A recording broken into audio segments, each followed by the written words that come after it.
그래서 함께 십자가를 간다라는 게 너무 기분이 좋아요. 지난 시간까지는 원입산이 온다고 질질 끌고 그러다가 계속 못 갔는데 그래도 에벌린 누님 오셔가지고 그러니까. 그나마 십자가라는 거를 그래도 맛보기라도 보여드릴 수 있다는 생각에 되게 기분이 좋아요. 일단은 제가 앞 시간 거를 짧게 요약을 해드릴게요. 그래야지 같이 걸어갈 수 있으니까. 십자가의 핵심은 이게 나무예요. 나무에 달린다. 그래서 이 나무에 달린다라는 거를 성경에서는 뭘 얘기하냐면 하나님으로부터 저주를 받는다라는 표현이 나무에 달린다예요. 사실상 나무에 달린다고 저주를 받는다라는 게 아니라 이 나무에 달린다라는 것을 뭐랑 똑같이 생각하면 되냐면 열매랑 똑같이 생각하면 되는 거예요. 나무에 달리는 게 뭐예요? 뭐 잎사귀도 있겠지만 열매다라고 하는 개념이 있는 거예요. 그리고 그 열매가 무엇이냐라고 하는 질문을 했을 때 우리는 자연스럽게 뭐가 떠오를 수 있는 거예요? 선악과라고 하는 게 떠오를 수 있겠죠. 이해되셨죠? 이러한 개념으로서 십자가에 달리신다라고 하는 것은 십자가 선악과의 열매를 먹는 거예요.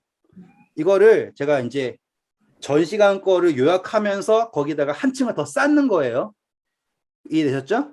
자, 우리 남자, 여자 이렇게 공부하면서 창세기 공부할 때 남자는 예수님, 여자는 하나님 백성 혹은 또 교회 이렇게 했잖아요. 네. 그런데 하와가 선악과를 딱 먹고 선악과를 자기가 먹고 모른 척한 게 아니라 누구에게 가지고 와요? 남자에게 가지고 오죠. 네. 그랬더니 모든 하와의 책임을 누가 지는 거예요? 남자인 예수님이 지게 되는 개념이 바로 이 십자가예요. 이제 개념적으로 이해되시죠? 왜 그게 가능하냐면 여자가 누구로부터 나왔어요? 남자로부터 나왔어요. 그렇기 때문에 여자는 그러니까 이렇게 생각하시면 되는 거예요.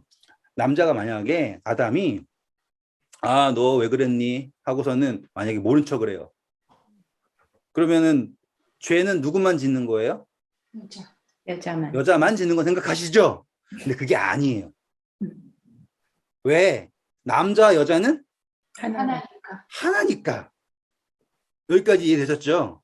네. 그렇기 때문에 여자가 범죄했다고 해서 여자만 죄가 있는 게 아니라 남자로부터 여자가 나왔고 둘이 사랑하여서 한 몸이기 때문에 여자의 범죄는 곧 누구의 범죄이다? 남자의 범죄이다. 그런데 흥미로운 점은 여자가 범죄했지만 그 책임을 누구에게 묻는다 하잖아요. 남자에게 묻는다. 그래서 창세기 3장 보시면 하나님이 누구에게 먼저 물어봐요? 남자에게 물어보잖아요. 같은 얘기로 우리가 누구로부터 창조되었습니까? 라고 하잖아요. 그러면 당연히 예수님. 그래서 우리가 하나님의 백성들이 범죄를 하면 그 범죄는 누구의 범죄와 동일시되는 거예요? 예수님의, 그렇죠? 범죄는 아니지만 동일시가 되는 거예요. 그랬는데 잘 보시면 이 여자가 남자에게 가지고 오지 않았다면 이라는 거예요. 가지고 오지 않았다면 남자가 여자를 어떻게 할 수 없어요? 도울 수가 없죠. 네. 이 차이가 되게 중요해요. 네. 남자와 여자는 하나예요. 그래서 여자가 범죄했다라는 것은 곧 누가 범죄했다라는 것과 똑같은 거예요. 남자가 범죄했다라는 것과 똑같아요. 하지만 여자가 이것을 가지고 오지 않는다면이라고 하는 이야기는 다른 문제인 거예요, 지금. 이해되셨죠? 그건 뭐냐면 여자가 남자와 자신이 하나라는 것을 인정을 하느냐, 인정을 하지 않느냐라고 하는 개념으로 확장이 되기 때문이에요. 그래서 우리는 지금 어디까지 왔냐면 그렇구나. 우리가 죄를 범했지만 우리가 그 선악과를 누구에게 가지고 오는 것이구나. 예수님에게 가지고 오는 것이구나. 그리고 이것을 우리는 무엇으로 얘기하냐면 자, 누구든지 거듭나고 싶으면 자기의 죄를 자복하고 그렇죠? 침례를 받아야 되잖아요. 네. 그래서 어떻게 돼야 돼요? 거듭 나야 되죠. 거듭 나야 돼요. 똑같이 한 번만 더 적을게요. 복습하려다가 진도를 나가버리면 죄송합니다. 우리가 예수님으로부터 나왔죠. 그렇죠? 네. 그런데 우리가 죄를 범했어요. 그러면 어떻게 해야 되냐면 이거를 끊어버리고 사는 게 아니라 다시 와요. 그러면 그분이 나를 내 죄를 대신 가지시고 나를 거듭나게 하시는 거예요. 그러면은 이전 것은 지나갔으니 보라 새 것이 되었다라고 하는 개념이 되는 거죠. 그래서 지금 우리가 선악과를 들고 누구에게로 간다? 예수 그리스도에게로 간다라고 하는 개념이 요 거듭난다라는 거임의 시작이에요. 그래서 우리가 이거를 이제 성소로 딱 그려가지고 성소로 가는 것이 예수님에게 선악과를 가지고 가는 거예요. 하와가 아담에게 가듯이 우리가 예수님에게로 가는 것이고 그 장면이 곧 뭐가 되는 거예요? 십자가가 되는 거예요. 이게 하나씩 하나씩 쌓이는 거죠. 이렇게. 그래서 이 십자가라고 하는 것은 하나님으로부터 저주를 받는 거였잖아요. 왜? 죄의 삭은 뭐예요? 사망이라고 하는 것을 누가 감당하시는 거예요? 예수 그리스도께서 감당하시는 건데 이 사망이라는 게 우리가 공부했잖아요. 뭐예요? 아버지여 어찌하여 나를 버리셨나이까 라고 하는 하나님으로부터 단절되는 사망인 거예요. 육신이 죽는 사망이 아닌. 그래서 이것을 우리는 저주를 받는다. 나무에 달린 자마다 하나님으로부터 저주를 받는다라고 하는 개념이었어요. 그리고 그 개념을 알기 때문에 유대인들은 예수님이 자신을 뭐라 그랬어요? 하나님의 아들이라 그랬고 그리고 또 뭐라 그랬어요? 유대인의 왕이라 그랬잖아요. 그렇기 때문에 이들이 극단적으로 예수님을 어떻게 죽이고 싶은 거예요? 돌로 쳐 죽이는 게 아니라 십자가에 못 박아서 죽이고자 한 거예요. 그런데 공교롭게도 어떤 일이 생겼어요? 사람들이 가시관을 씌우고 자주색 옷을 입히고 그렇죠? 포도주를 주고 하는 모든 행동들이 뭐와 일치하는 거예요? 왕을 그렇죠? 나타내는 것과 완전히 일치하는 거예요. 그러니까 말은 비꼬는 거였지만 실질적으로는 여기에 예수님의 죽으실 때 십자가에 뭐가 있었어요? 여기에 명패가 있었잖아요. 명패가. 네. 그렇죠? 유대인의 왕이라고 하는 모두가 읽을 수 있는 명패. 그런데 그것을 읽지만 뭐 할 수 않았어요? 믿지 않았죠? 그래서 그분이 십자가가 우리에게 무엇이 되는 순간인데 생명나무가 되는 이때에 그쵸? 사람들은 다 여기에서 어디 있어요? 골고다 뭐예요? 해골. 다시 말하면 뭐예요? 갈바리, 골고다, 해골. 이 말은 뭐예요? 죽음이라고 하는 상태에 다 있는 거예요. 그런데 그 죽음을 누가 감당하시고 예수 그리스도께 담당하시고 생명나무로서 생명을 주시고자 하는데 아무도 그것을 원하지 않는 거였죠. 그런데 보니까 여기에 예수님이 십자가가 하나가 이렇게 있고 양쪽에 다른 십자가가 있었죠. 그런데 한편 강도가 뭐라고 얘기했어요? 주여 주의 나라에 임하실 때 나를 기억하소서라고 했어요. 그랬더니 예수님이 내가 너 어떻게 살았는지 한번 조사해 보고 줄게라고 하지 않으셨죠? 그렇죠. 곧바로 주셨어요. 그거 제가 뭐라 그랬어요? 이 십자가에서 심판이라고 하는 것이 어떠한 모습으로 이루어지는지가 분명하게 나온다. 그리고 구원이라고 하는 것도 얼마나 은혜로만 이루어지는지가 분명하게 나온다. 평생 강도로 살았던 사람이 죽기 직전에 누가 입에 발린 말 못해요. 이 사람이 진짜로 얘기했을지 입에 발린 말을 했을지 누가 어떻게 알아요? 분명히 예수님은 아시겠죠. 그분은 우리의 마음을 보시니까. 그런데 여기에 있는 사람이나 하늘에 있는 누구나 어떻게 할 거냐고요. 맞죠? 그 누군가는 아이 제 사람 장난을 한 것 같은데요. 아니면 혹은 그냥 잠깐만 그런 걸 거예요. 평생 살아온 거 보니까 또 거짓말하고선 또 나쁜 짓 할 텐데 저걸 어떻게 믿고 구원해줘라고 질문할 수 있을 거 아닙니까? 그러면 예수님이 혼자서 아니야 내가 보증하는데 그때 이 사람은 진심이었어. 그렇게 보증한다고 이 사람들 다 설득이 된다. 그런 것도 아니란 말이에요. 구원은 무조건 은혜인 거예요. 왜? 아침 일찍부터 저녁 5시까지 계속 뭐 하세요? 포도원 그 주인이 어떻게 해요? 시장에 나가가지고 계속 사람들을 불러 모으잖아요. 그래가지고 오후 5시에 예? 온 일꾼들은 일도 더럽게 못하니까는 어떻게 된 거예요? 아무도 안 데리고 왔죠. 근데 와서 실질적으로 일을 했어요? 없어요? 일 하나도 안 했어요. 오자마자 뭘 받아요? 은혜를 받는다고요. 그리고 그 은혜를요, 나중부터 받는 게 아니라 제일 먼저부터 주신단 말이에요.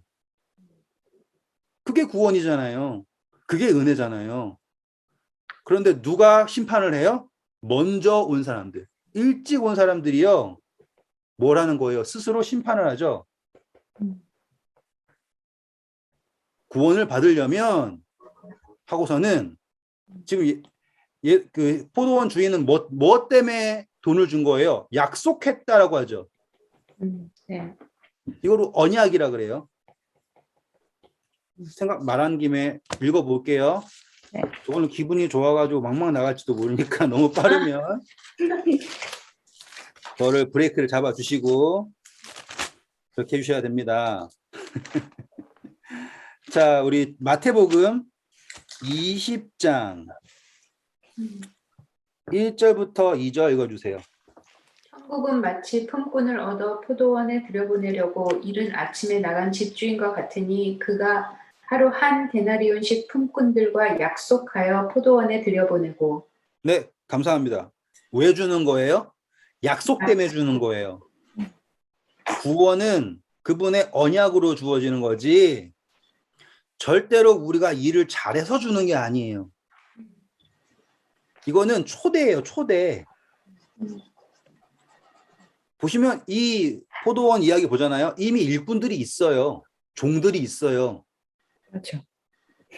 종이 없어서 하는 게 아니라요. 원래 종을 보내서 부르거든요, 원래.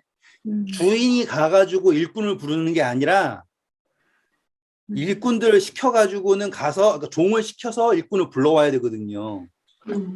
근데 이 포도원의 품꾼의 비유, 이 이야기에서는 주인이 얼마나 간절한가예요, 지금. 그래서 아침 일찍부터 쉬지 않고 계속 왔다 갔다 하면서 사람들을 부르고 어떻게 하냐면 강권하시는 거잖아요. 왜 그런 줄 아세요? 다른 우리 결혼식 비유 아시죠? 혼인잔치의 비유. 네. 종들이 가서 사람들 불러와요, 안 와요? 못 불러. 나중에 막 불러. 네, 그 전에 어떻게 해요? 아, 뭐 이래 솟아서 안 온대요. 결혼해서 안 온대요. 다 싸서 안 온대요. 그래서 그러니까 왕이 어떻게 합니까? 분노하죠. 네. 너네는 어떻게든 가가지고 산이나 들과 나가가지고 무조건 불러와라.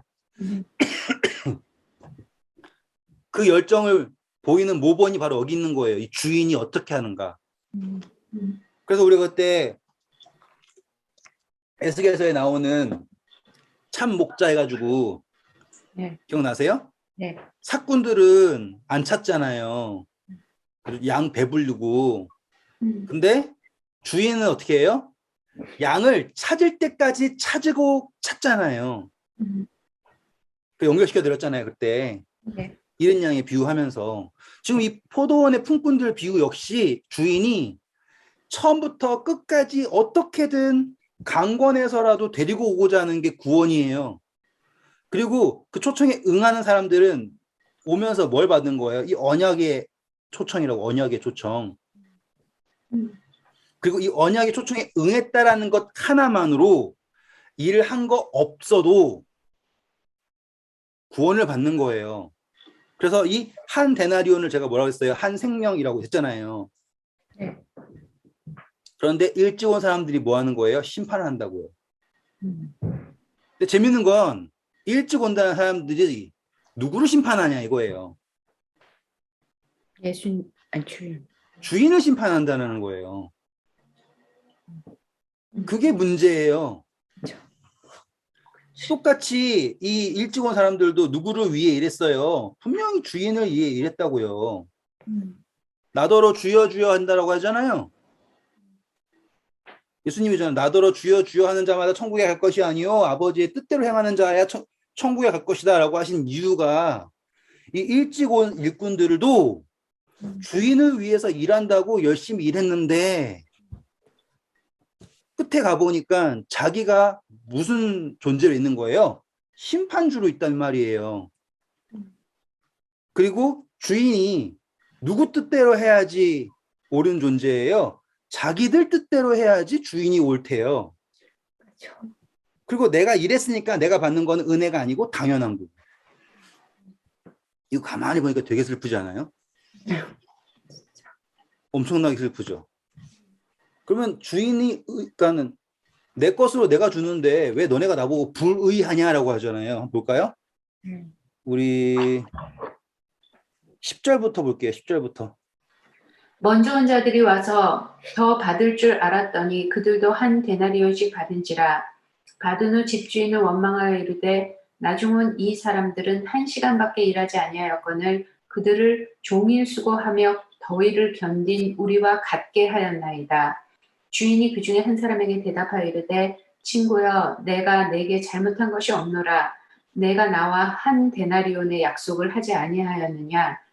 내 것이나 가지고 가라. 나중 온 이 사람에게 너와 같이 주는 것이 내 뜻이니라. 감사합니다. 와, 주인의 뜻. 뜻. 뭐가 제일 중요한 거예요? 주인의 뜻. 네, 하나님의 뜻이 제일 중요한 거잖아요. 근데 이 사람들은 누구의 뜻? 나의 나의 뜻. 뜻. 그러니까 나의 뜻과 같지 않으면 누가 불의하다는 거예요? 하나님이 불의하대요. 근데 하나님이 불의한 이유는 나랑 저기에 있는 세리라고 할게요.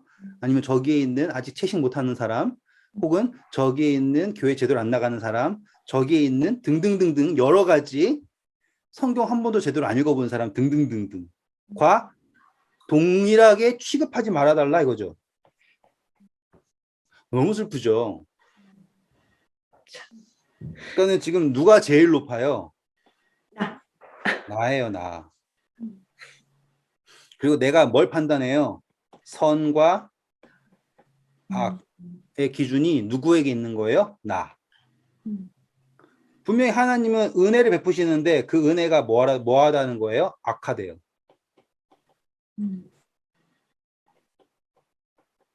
진짜 슬프네. 정말 슬픈 글을 제가 아침마다 계속 받고 있는데 만약에 이 땅에서 품성의 변화가 이루어지지 않으면 하늘나라는 마치 지옥과 같을 것이다. 그래서 아무튼 그런 얘기 막 한단 말이에요. 그럼 막 저는 막 정말 너무너무 힘들어요. 그래가지고 구원은 그렇게 싸구려 구원이 없다. 은혜는 절대로 그런 게 아니다. 값진 은혜를 받아야 된다. 그거 아니라니까요. 절대로 그럴 수가 없어요. 그건 다 뭐에 해당하는 거예요? 나의 뜻에 해당하는 거라고요. 그 분명히 그러잖아요. 내 것을 가지고 내 뜻대로 할 것 아니냐라고 하잖아요. 그 구원은 하나님의 뜻이에요. 그 누구도 누가 정죄하리로 하나님께서 우리를 의롭다 하시는데 누가 우리를 정죄하리로 누가 그리스도의 사랑에서 우리를 끊으리요 환난이냐 적신과 칼이냐 어떤 것도 하나님의 사랑에서 예수 그리스도의 사랑에서 우리를 끊을 수가 없단 말이에요. 그게 언약의 끈이에요. 그게 그리고 그분의 뜻이라고요. 그런데 그게 불의하다라고 얘기하는 사람들이 있다면 슬프다 이 말이에요. 분명히 그 주인의 포도원에서 일했지만 한 번도 그들은 종이었던 적이 없는 거예요. 항상 주인이에요. 제가 말씀드렸던 게 그거예요. 사람들이 선악과를 가서 나쁜 게 아니다라고 말씀드렸잖아요. 아니 왜 선과 악을 아는 게 왜 나쁜 거예요? 얼마나 좋은 거예요? 당연히 알아야 되는 거 아닙니까? 그런데 그 선악을 알다라는 핵심이 뭐냐면 내가 살아있기 때문에 나는 지금 보니까 선을 좀 더 알면 악만 잘 피하고 선을 더 추구하면 이거예요. 내가 누구가 된다? 하나님이 된다라고 하는 거잖아요. 근데 그게 아니잖아요. 뭐가 중요한 거예요? 생명. 근데 그 생명이라는 것은 오로지 무엇으로? 은혜로. 지금 막 할 말이 너무 많지만 다시 돌아와서 자, 이제 십자가를 다시 보는 거예요.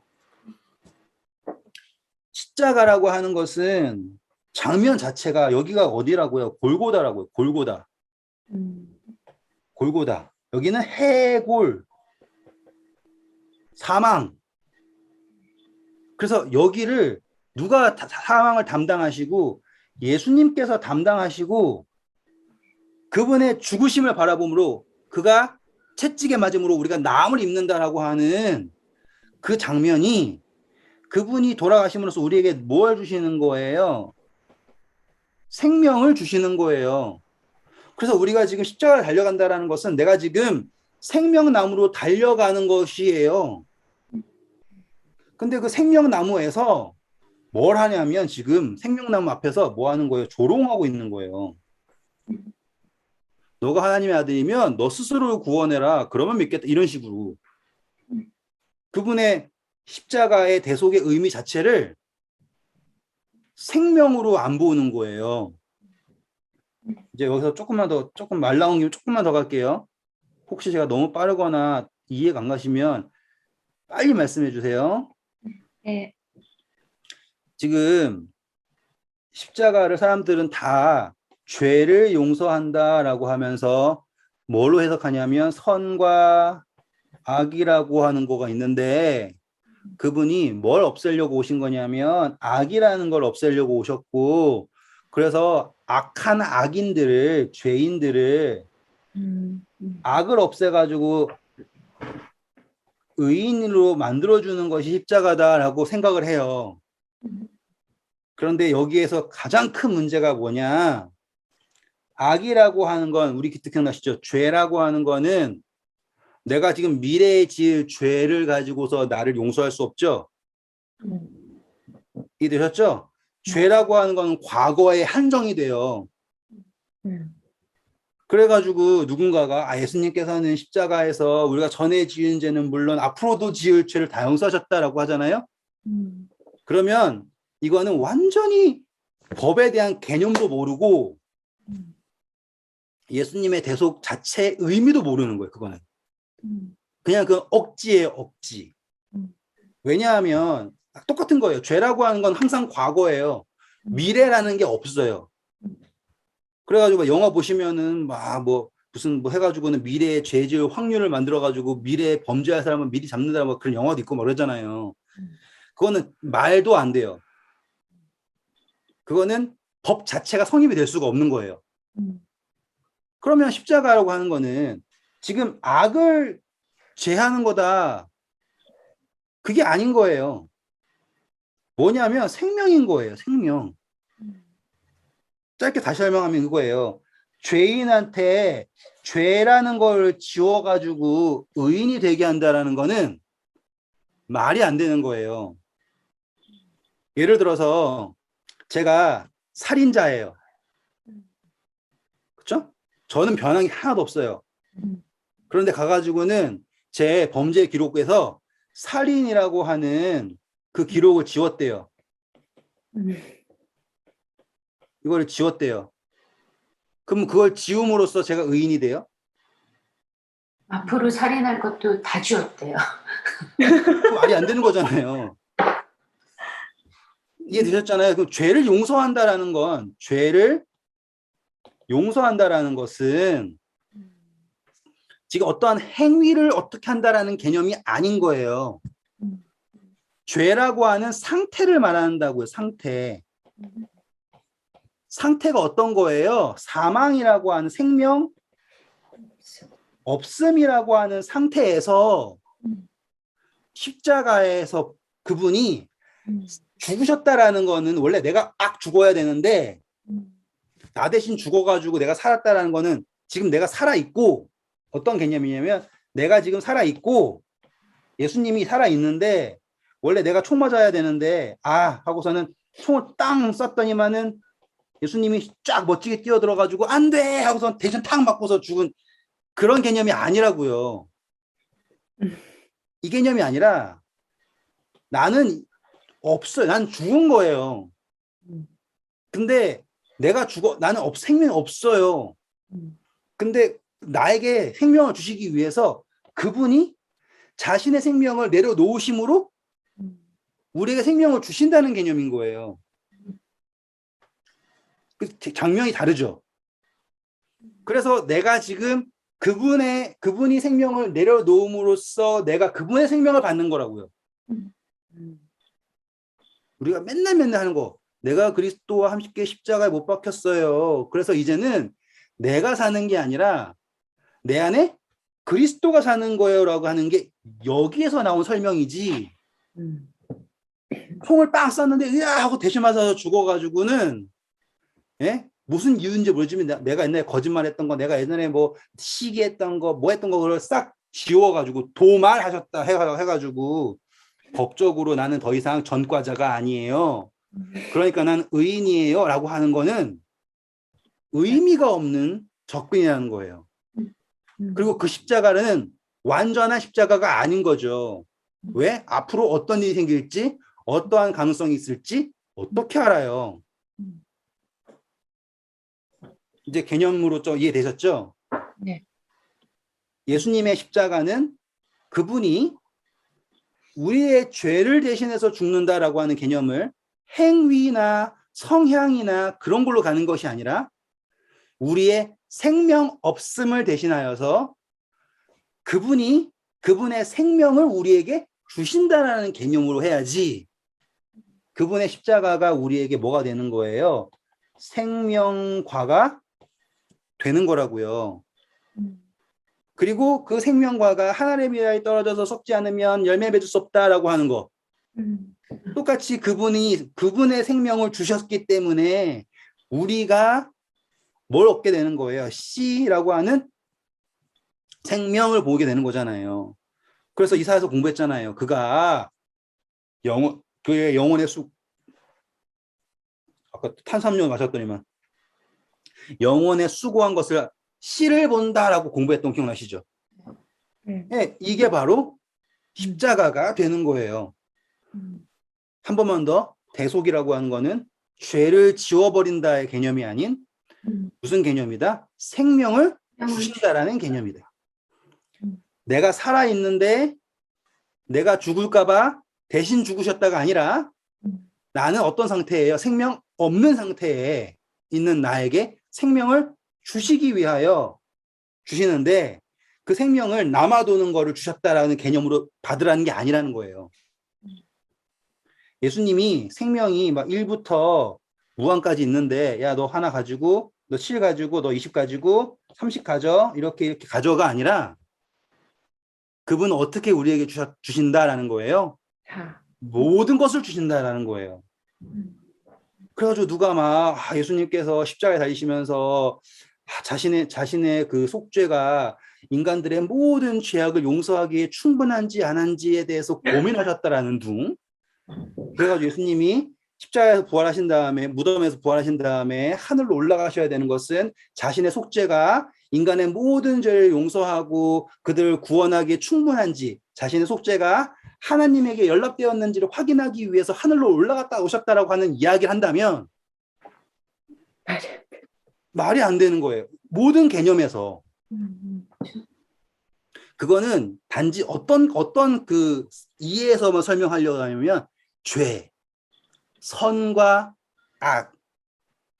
그분이 나한테 악을 지으면 난 뭐만 남을 거다? 선만 남을 거다. 이거 예수님이 광야에 시험 받으실 때 사단이 뭐라고 했어요? 너가 정말 하나님의 아들이든 돌을 명하여 떡을 변하게 하라 했죠? 그래서 우리가 뭐라 했어요? 굳은 마음, 네. 이거는 뭐예요? 부드러운 마음. 음. 자, 왜 굳은 마음 가지고 있으면 음. 죄라며, 죄인이라며. 하나님의 아들이면 굳은 마음 없애버리고 부드러운 마음 당장 주면 되는 거 아니야? 라고 했을 때 예수님 뭐라고 하셨어요? 사람이 떡으로만 사는 것이 아니요 하나님의 입에서 나온 모든 말씀으로 산다라고 하는 바로 순종이라는 거였잖아요. 음. 그러면 십자가는 우리의 죄를 없애기 위해서 오셨다라고 하는 개념으로만 된다면 음. 의미가 없는 거예요. 음. 그럼 맨날 치우기만 하는 거라고요. 음. 아닙니다. 그분의 십자가는 한 번만 죽으시면 다 용서되는 거예요. 그럼 어떻게 되는 줄 아세요? 앞으로 모든 죄를 범해도 그분이 죽으셨잖아요. 무슨 상관이에요? 용서된 건데? 그렇죠. 내가 하는 게 잘못이 있어요? 없죠. 이렇게 된다고요. 음. 그게 아니에요. 음. 기록을 지우는 것도 아니고요. 악이라고 하는 것을 없애고서 의미 있는 게 아니라요. 하나님으로부터 난 자는 이라고 하잖아요. 죄를 범하지 않는 것은 그에게 무엇이 있다 그랬어요? 요한일서에 하나님의 씨가 있다 그랬잖아요. 읽어봐야 되나요, 우리? 요한일서 3장 9절 보세요. 하나님께로부터 난 자마다 죄를 짓지 아니하나니 이는 하나님의 씨가 그의 속에 거하며 그도 범죄하지 못하는 것은 하나님께로부터 났습니다. 네, 이해되셨죠? 음. 개념 자체가 죄를 지운다가 아니라 거기에다가 씨를 주신다예요. 그리고 그 씨는 우리가 받는 거예요. 그렇죠? 그래서 십자가라고 하는 것은 우리에게 생명나무 그 자체, 그리고 그것은 뭘 잘해서 받는 게 아니라 오로지 언약. 누구든지 저를 믿는 자마다 멸망치 않고 영생을 얻겠다라고 하시는 언약에 근거한 거지. 그 은혜를 우리가 더욱더 다양한 방법으로 가치 있게 받는다가 아니라고요. 어이구, 벌써 시간이 이렇게 됐네요. 죄송합니다. 계속 복습한다고 하는 것처럼, 그러니까 복습하려고 그런 게 아닌데 계속 앞에 했던 이야기를 반복하게 되는 건 제가 그 부분에 있어서 가장 답답함을 많이 느끼고 그 부분에서 제가 고민을 너무 많이 했던 거예요. 신앙을 하면서 자유가 없었던 이유 중에 하나가 내가 조금만 삐뚤어지잖아요. 그러면 나는 잘못되고 있는 것 같고 그분의 은혜가 나에게 없는 것 같고 이렇게 무너지는 이유가 바로 구원이라고 하는 거를 나의 선과 악이라고 하는 이게 지금 적어야지. 선과 악이라고 하는 나의 기준에 내가 오늘 기도 못했네. 내가 어떻게 됐네. 뭐 어떻게 하니까 계산을 쫙 해보니까 내가 어디로 기운 거예요? 이렇게 기울었어요. 그러니까 내가 불안한 거라고요. 지금 아시겠죠? 하나님께서 의롭다는 사람을 어떤 것도 악하다 할 수 없다고 했어요. 근데 지금 누가 악하다고 하는 거예요? 내가 악하다고 하는 거라고요. 그러면 결국에는 심판주가 누구가 되는 거예요? 내가 되는 거예요. 이제부터 오늘 하고 싶은 거 할 거예요. 죄송해요. 말이 많아가지고 전 나이 들 때 진짜 산에 가서 가만히 있어야 돼요. 분명히 엄청나게 말하고 다닐 거란 말이에요. 그래서 진짜로 지퍼 채우고서는 저기 구석 가가지고 혼자 있어야 돼요. 자, 우리가 지금 이제 할 거는요. 어떻게 생각을 하면 우리가 지금까지 공부했던 모든 걸 다 통틀어서 가장 중요한 부분일 수 있어요.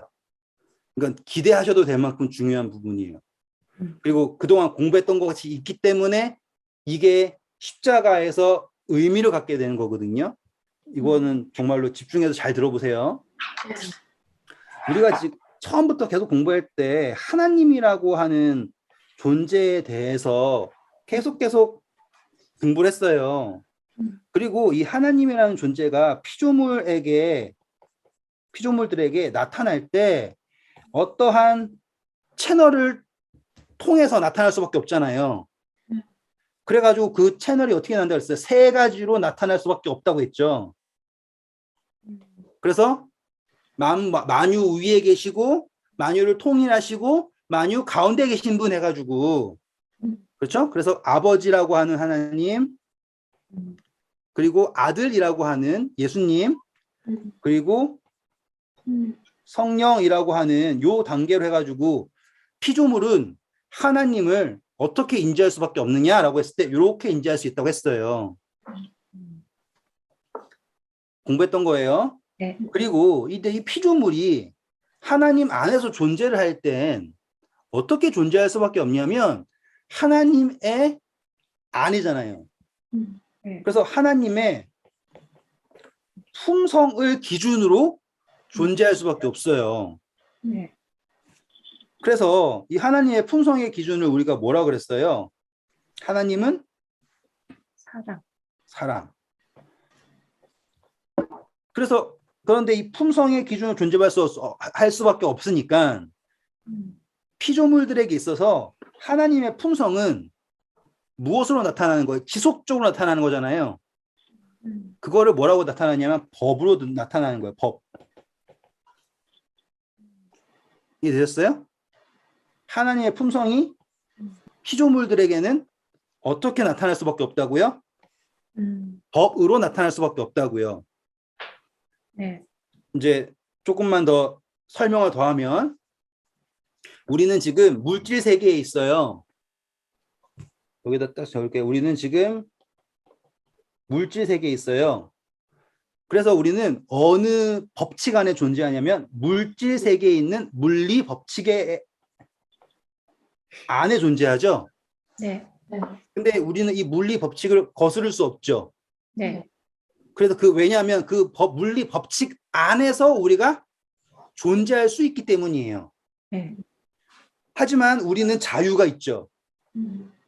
뭘 이해했을 때, 물리 법칙을 이해했을 때 양력을 이용해서 하늘로 날 수 있고 부력을 이용해서 물에 뜰 수 있고 이해되셨죠? 네. 그거를 법칙 안에서의 뭘 가질 수 있게 돼요? 자유예요. 근데 재밌는 거는 나의 자유의 범위는 무엇의 범위와 똑같은 거예요? 법칙의 범위와 똑같은 거예요. 네. 법칙을 내가 자유가 있다고 해서 내가 법칙을 넘어갈 수 있냐 이 말이에요. 못 넘죠. 엄청난 자유, 나는 정말로 자유로운 사람이야 하고서는 중력을 거스를 수는 없는 거잖아요. 되게 중요하니까 한 번 더 할게요. 나의 자유의 범위는 뭐와 일치한다? 법칙의 범위와 일치할 수밖에 없다. 내가 원하든 원하지 않던 내가 어디 안에 있는 한, 법칙 안에 있는 한, 하나님은 우리가 어디 안에 있어요? 하나님이라고 하는 그분 안에 있잖아요. 네. 따라서 우리에게 그분의 품성은 무엇으로 나타날 수밖에 없습니까? 법으로 나타날 수밖에 없어요. 네. 그렇죠? 법칙이라고 하는 개념에서 이제 더 상위로 갔어요. 지금 법으로 나타날 수밖에 없어요. 분명히 피조물들에게도 뭐가 있어요? 자유의지가 있죠. 네. 하지만 그 자유라고 하는 것은 어디에 범위 안에 있을 때, 법이라고 하는 범위 안에 있을 때 자유이고 그 법이라는 범위를 벗어나면 자유가 아닌 거예요. 근데 그 법이라는 범위를 벗어났는데도 존재한다라는 것은 누가 붙잡고 있는 거예요? 하나님. 그러면 이야기가 달라졌죠? 그전에는 하나님은 너 말 안 들으면 내가 죽인다? 벌 준다? 이런 식으로 생각을 하잖아요, 사람들이. 법칙 안에서 자유가 있는 것이고요. 그 법칙을 벗어나면 존재할 수가 없어요. 그럼에도 불구하고 존재한다라는 것은 누가 붙들어주고 계신다? 하나님께서 붙들어주고 계신다. 아멘이에요. 네. 그런데 법칙을 어겼는데 존재하니까 법칙을 어겨도 존재할 수 있네라고 생각하는 거는 어리석은 생각이지만 우리가 10편 공부했잖아요. 내가 잠잠하였더니 너가 나처럼 생각했다라고 한 10편 50편이었던가요? 하나님께서는 잠잠하고 계시는 거가 아니에요. 뭐 하시는 거예요? 붙들어주고 계시는 거예요. 왜? 깨닫고 돌아오게 하시기 위해서. 네. 잘 생각해 보세요. 내가 물질 법칙을 벗어나가지고 있다라고 하면 나는 자유롭지만 나는 스카이다이빙 하면서 나는 괜찮아 하면은 말만 괜찮다고 하지 나는 지금 어떤 상태인 거예요? 떨어지고 있는 상태잖아요.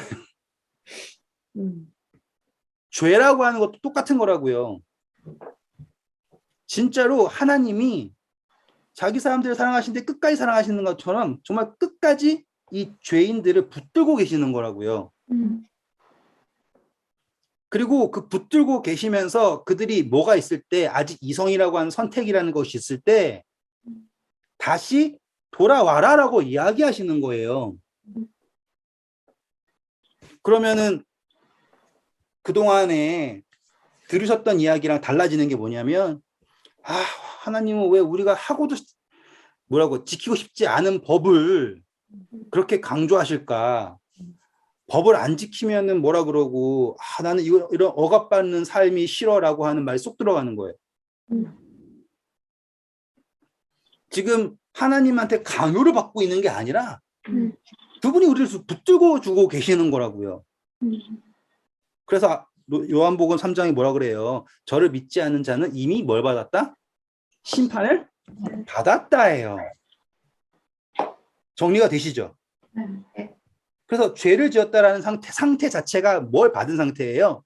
심판을 받은 상태예요. 그런 상태에서 십자가가 아까 우리 앞에 공부했던 거랑 똑같은 거라고요. 나에게 그분이 생명을 내려놓으심으로 우리가 그분의 생명을 받는 생명과로서 나타난다 이 말이에요. 이해되셨죠? 근데 잘 보세요. 이제 여기에서 아까 품성이라고 말했어요. 여기에서 우리가 빵 터지는 게 되는 거예요. 자, 우리 다 같이 시편 가보실게요. 시편 89편 14절 한번 읽어주세요. 공의와 정의가 주의 보좌의 기초라. 인자하심과 진실함이 주 앞에 있나이다. 네, 나중에 뭐 성경 가르치시다가 하나님의 계명에 대해서 설명할 때는 항상 여기 시편 89편 오셔가지고 이걸 읽으셔야 돼요. 보좌의 기초다라고 하죠. 그리고 하나님의 품성이에요, 이게. 자, 의와 공의가 그리고 인자하심, 진실하심 이렇게 나와요. 여기서 우리가 해야 할 게 공의의 범위를 정해야 돼요, 이제. 의라고 하는 것과 공의 어떤 차이가 있을 것 같아요? 아, 시간이 없네. 제가 답을 할게요. 의라고 하는 기준은요. 의라고 하는 기준은 사람마다 다를 수 있어요. 하지만 공의는 공통적이어야 되죠. 이해되세요?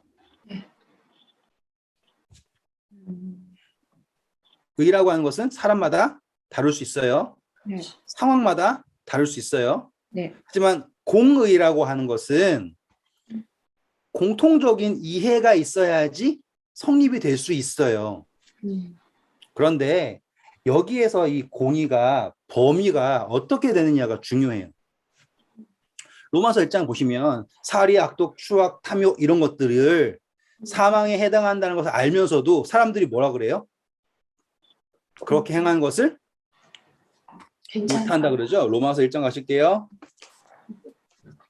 로마서 1장 29절 곧 모든 불의, 추악, 탐욕, 악의 등등등등이에요. 32절 그들이 이 같은 일을 행하는 자는 사형에 해당한다고 하나님께서 정하심을 알고도 자기들만 행할 뿐 아니라 또한 그런 일을 행하는 자들을 뭐라 그래요? 옳다라고 한다죠. 자, 이게 공의의 한계예요. 우리 막 그 옛날에 유명한 책이 있었잖아요. 저는 안 읽었어요. 정의란 무엇인가? 정의라는 것을 다수의 행복이라고 두는 순간 기찻길이 있는데 아시죠? 이 기찻길이 있는데 양갈래가 있어요. 여기에는 한 사람이 놀고 있고 여기에는 5사람이 있어요. 기차는 사람이 많이 타고 있어요. 예? 근데 여기에는 낭떠러지예요. 그러면 어떻게 할 거냐라고 하는 그런 이야기예요. 그러면은 많은 사람을 살리기 위해 산 사람을 죽이는 것은 정의인가? 이런 질문을 하면서 한단 말이에요. 네. 그러니까는 정의라고 하는 것이 상대적일 것이고 뭐 등등등등한 이야기가 맞는데 제가 지금 그걸 얘기하는 게 아니라 이 공의라고 하는 것의 한계점이 뭐냐면 다수가 의롭다라고 하는 것이 바로 과연 선인가라고 하는 질문이에요. 네.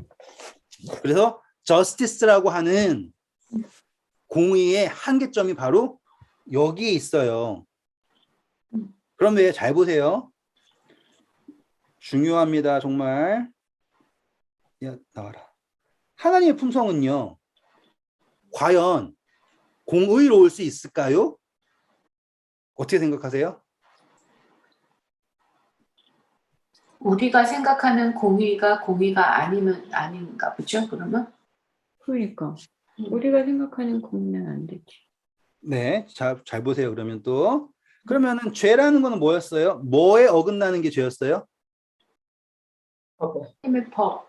죄는 불법이다 그랬죠. 네. 네. 요한일서에. 네. 그러면 하나님의 법은 누구의 품성이에요? 하나님의 품성. 품성이죠. 음. 그러면 죄라고 하는 것은 하나님의 품성에 어긋나는 거죠. 네. 네. 그렇죠? 결과적으로 뭐가 없는 거예요? 사랑이 없는 거예요. 이렇게 쭉 왔어요. 네. 그러면 죄라고 하는 것의 기준은 뭐라는 거예요? 하나님의 품성. 그거 하나예요. 그러면 이제 다시 적어볼게요. 이제 물, 들 이 되는 거예요. 응? 피조물 들. 그러면 하나님의 품성이 의라면 피조물들은 의로울 수가 있나요? 네. 하나님의 품성에 의라면 피조물들은 그렇죠. 그래요? 네. 자, 그런데 죄가 왔어요. 죄가 들어왔어요. 죄. 네. 피조물들이 무엇을 해가지고 죄인이 되었어요? 하나님의 품성에 어긋나서 죄인이 되었죠. 네. 그랬더니 피조물들의 품성이 누구와 맞지 않게 되었어요? 하나님과 맞지 않게 되었어요. 네. 그러면 피조물들의 품성과 하나님의 품성이 일치하지 않게 되는 순간 그렇죠. 하나님은 공의로울 수 있나요? 그죠. 공의로우면 피조물들을 다 없애면 되잖아요. 방법은 그렇게 되겠네요. 지금 제가 너무 복잡하게 얘기한 것 같지만 되게 간단한 논리가 사단이 주장하는 게 바로 이거예요. 하나님의 품성만이 유일한 선이라면 그 선은 그 누구도 취할 수 없다. 첫 번째. 그리고 피조물 모두가 이것이 선하다고 하면 하나님도 이것을 부정할 수. 선하다고 해야 한다예요. 그건 아니죠. 근데 그 사단에 놀린 거예요, 그게. 왜? 그래야지 무엇이니까? 공이니까. 공이니까. 이게 지금 이 논리예요, 이게 지금. 그건 사단이 말하는 공이죠. 그러니까 근데 그게 지금 대부분이 얘기하는 거예요. 아까 포도원의 품꾼의 이야기에서도 뭐예요? 먼저 온 일꾼들이 다 생각하기를 우리는 먼저 와서 일했기 때문에 우리를 더 주는 것이 옳다라고 얘기했죠. 그것을 뭐라고 얘기한 거예요? 공의라고 얘기했어요. 그런데 주인이 그 뜻을 안 따랐죠. 따라서 누가 악하다? 주인이 악하다. 주인이 악하다. 원래 악은 누가 악한 거였는데 주인의 뜻을 따르지 않는 것이 하나님의 품성을 따르지 않는 것이 악이었는데 지금 다시 적을게요. 좋아. 5분만 더 할게요. 예. 이걸 하려고 시간을 끄는 거니까. 여기에 하나님의 뜻이라고 할게요. 하나님의 뜻을 따르지 않는 것이 뭐였는데? 악이었는데, 이 악이 악들이 되었죠. 네. 그랬더니 이 악들이 오히려 지금 누구를 판단하는 거예요?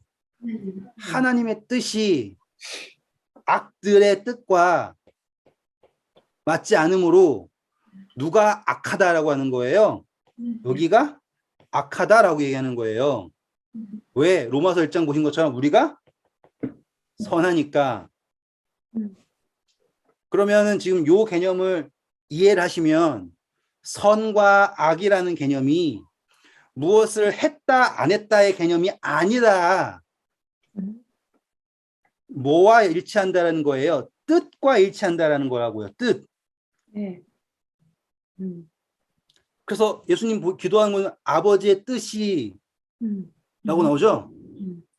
하늘에서 이룬 것 같이 땅에서 이루어지리라고 하는 그 뜻으로 나온다고요. 뜻. 선과 악이라고 하는 개념이 살인한 거는 악 이렇게 가는 게 아니라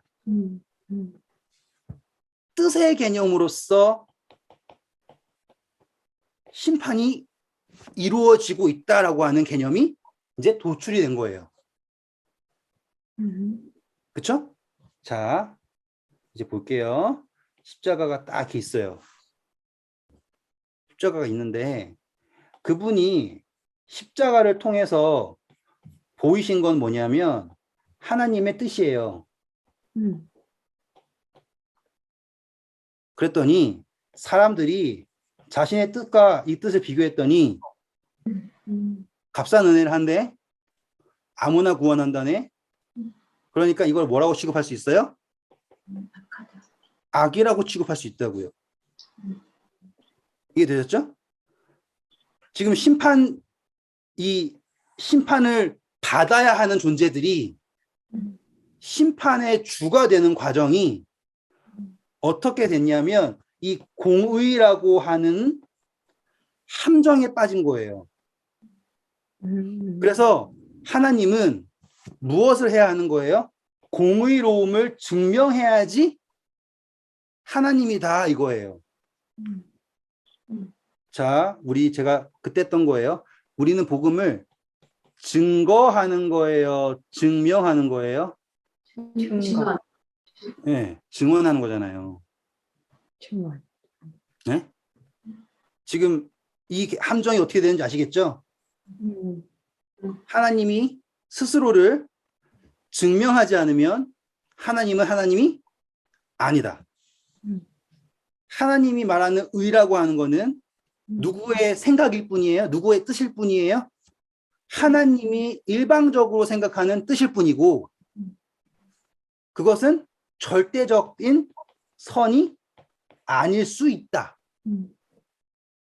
만약 모든 피조물들이 같은 뜻을 가진다면 그리고 모든 피조물들이 가지고 있는 뜻이 하나님의 뜻과 대립이 된다면 그것은 하나님이 혼자 주장하는 의라는 것이고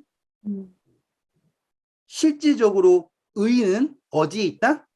여기에 있다. 너무 위험하네. 그거는. 위험하겠죠.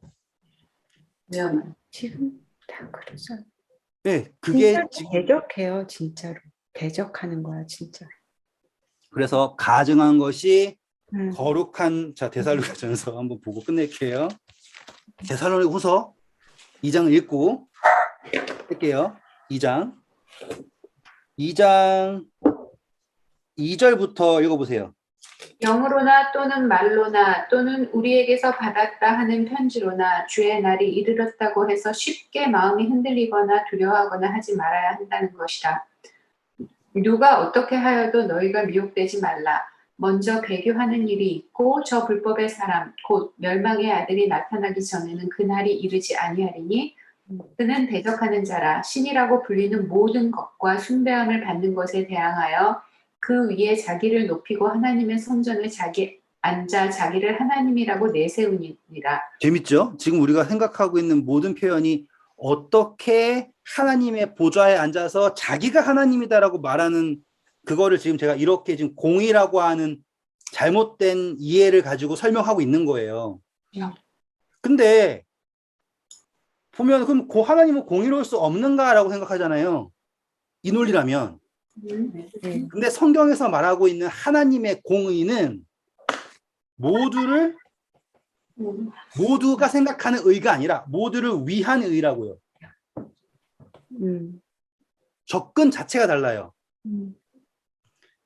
사단이 말하는 것은 모두가 생각하는 의예요. 그러니까 모두가 선하다고 하면 그건 선한 거예요. 그런데 하나님이 그게 선하지 않다라고 하면 그건 누가 틀린 거예요? 하나님이 틀린 거예요. 하나님이 착각하고 있는 거예요. 그래서 우리는 모두 한 목소리를 내서 하나님을 고쳐야 돼요. 바벨탑이 뭐예요? 기억나세요? 네. 우리 에벌린 누님 위해서 한번 읽어볼게요. 우리 가서 창세기 가서. 너무 재밌어서 계속 하고 싶어요. 저는 해야 할 얘기가 너무너무 많은데 11장 와보세요. 11장 1절. 온 땅의 언어가 하나요 말이 하나였더라. 자, 그리고 6절, 5절, 6절. 여호와께서 사람들이 건설하는 그 성읍과 탑을 보려고 내려오셨더라. 여호와께서 이르시되 이 무리가 한 족속이요 언어도 하나이므로 이같이 시작하였으니 그 후로는 그 하고자 하는 일을 막을 수가 없으리로다. 이해되시겠죠? 그냥 단순히 언어가 하나다라는 거를 이제 공의라고 하는 잘못된 공의, 모두가 생각하는 의라고 하는 걸 하잖아요. 그러면 절대로 하나님이 존재하실 수가 없어요. 하나님은 그 모두라고 하는 피조물의 귀속이에요. 절대로 그분의 주권이 설 수가 없어요. 그래서 그분이 어떻게 하셨어요? 언어를 흩으셨죠? 서로 다른 개념을 가질 수밖에 없게 하셨어요. 그래서 그들이 생각하는, 모두가 생각하는 공이라는 개념이 성립이 안 된 거예요. 하지만 지금 성경이 말하고 있는 공의는 뭐라고요? 모두를 위한 의라고요. 그래서 하나님의 심판은 공의로운 심판이라고요. 공의로운 심판은 모두가 다 천사들이랑 하늘에 있는 모든 거민들이랑 모든 존재가 하나님의 심판은 공의롭습니다. 그렇게 하는 게 우리가 생각해도 맞아요. 피조물들을 납득시키는 납득 혹은 설득 혹은 증명된 심판이 아니라고요. 절대로. 그 개념은 어디에 빠져 있는 거예요? 사단이 말하고 있는 바벨탑에서 말하고 있는 이거라고, 바벨탑에서 말하고 있는 의예요. 진짜로 무서운 거라니까요. 그래가지고 지금 하늘에서 뭐가 천사들한테 책을 펴놓고서는 이 사람들이 왜 구원받는지를 설명하고 납득시키고 한다라고 하는 그 자체가, 그래서 계시록에 나온 것처럼 모든 사람들이 하나님 이렇게 심판하시는 것은 공의롭습니다라고 얘기하는 게 그러한 공의라고 해석을 하는 순간 예수님은 절대로 심판주가 될 수 없어요. 주가 될 수 없어요. 그냥 배심원들이 말하는 대로 그냥 판결만 내리는 사람이지 심판의 주권이 있으신 분도 아니고 심판의 능력이 있는 분도 아니게 된다 이 말이에요. 자, 데살로니가 전서예요. 이제 이거 어떻게 다 읽을 수가 없네요.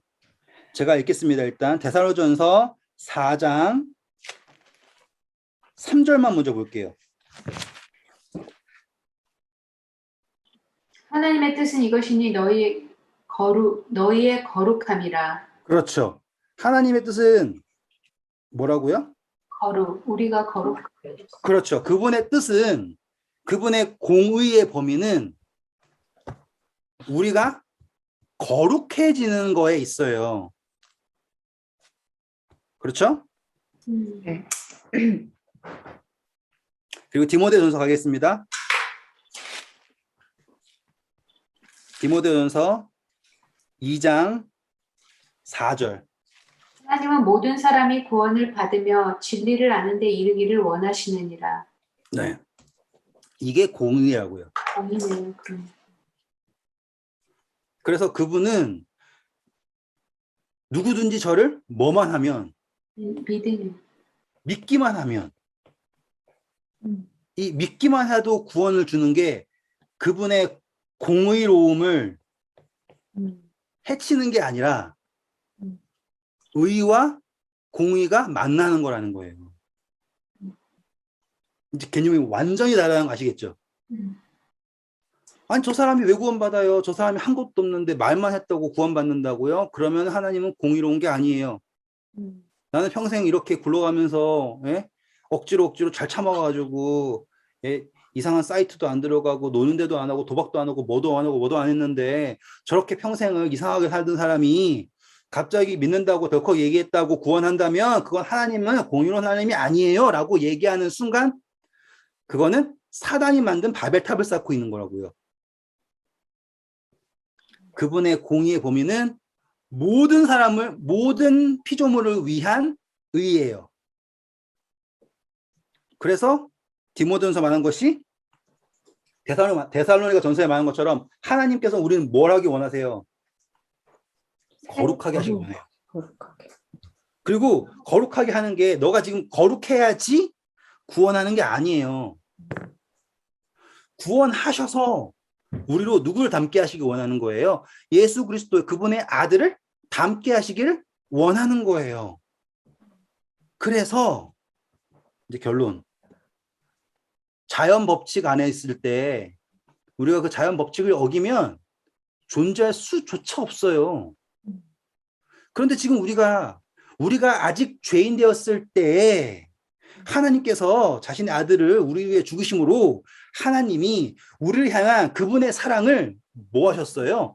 확증하셨다라고 하는 로마서의 기록이 지금 우리를 붙들고 계시는 그분의 사랑이고 우리의 모두를 구원하기를 원하시는 그분의 공의의 증거라고요. 그리고 그게 다 합쳐져 가지고 나타난 것이 바로 이 생명과이신 십자가. 그래서 예수님께서 뭐라고 말씀하실 수 있는 거예요? 다 이루었다라고 하실 수 있겠죠? 아멘. 여기다 대고 이거는 예수님이 인간들의 죄를 대속한 거고 아직 하늘은 깨끗하지 않아 가지고 하늘까지는 몇 년 기다렸다가 다시 한다라고 하는 개념이 나올 수가 없어요. 구원을 7단계로 나눌 이유도 없고 예수님께서 십자가로 단번에 히브리서가 말하는 게 뭐예요? 단번에 속죄하셨다라고 하는 것이 이해가 되시죠, 이제? 네. 예? 의와 공의가 만나고 인애와 자비가 입맞춘다라고 하는 게 십자가라는 게 보이시죠? 네. 진짜예요. 이건 정말로 진짜예요. 더 이상 어떻게 좀 안고 왔으면 좋겠다고요. 이거는 정말로 복음이에요. 아멘. 들으시니까 정말 복음처럼 느껴지잖아요. 들었을 때 자유롭잖아요. 들었을 때 희망이 있잖아요. 들었을 때 나에게도 가능성이 있다라는 게 딱 봐도 보이잖아요. 한편 강도도 구원받았는데 지금 나 멀쩡히 눈 뜨고 십자가에 달려있지도 않고 내가 지금 넘어지고 그런 거는 지금 중요한 게 아니에요. 내가 지금 믿고자 하느냐. 저 믿는 자에게 능치 못한 게 없다. 주여 내가 믿나이다. 나의 믿음 없음을 돌보아 주옵소서라고 하는 그러한 간절함이 있으면 그걸로 된 거예요. 그분께서 이루신다고요. 왜 다 이루셨다라고 하는데 거기에다가 왜 토를 다냐고요. 그리고 토를 다면서 그분이 공의롭다라는 것이 하나님의 품성이 증명돼야 된다라는 등 그럴 이유조차 없어요. 그분의 심판은 그분의 언약으로 되는 거지 설득되어서 증명되거나 아니에요. 절대로. 내가 내 것으로 주는데 너희가 왜 나를 악하다 하느냐? 그러한 질문을 하는 사람이 된다라면 분명히 우리는 내가 지금 어떠한 상태에 있구나, 누구 생명과로 가고 있지 않고 선악과를 가지고서는 생명과라고 착각하고 있구나를 깨달아야 한다는 말이었습니다. 감사합니다. 너무 오래 했네요. 기분이 너무 좋아서. 혈편. 네, 우리 완전판 모여서 너무 기분이 좋았어요. 감사합니다. 에버유 누님 그래도 이해하셨나요? 너무 어려웠나요? 아니, 괜찮아요. 괜찮아요? 다행이에요. 어디가 다음 주에는 좀 이야기예요. 오늘은 이제 십자가의 개념이었고 다음 주에는 예수님이랑 거기에 있는 사람들이랑 이제 베드로 했던 것처럼 이렇게 이야기가 나와요. 그것도 감동이에요. 아무튼 좋은 밤 되시고요. 감사합니다. 감사합니다. 해피 again.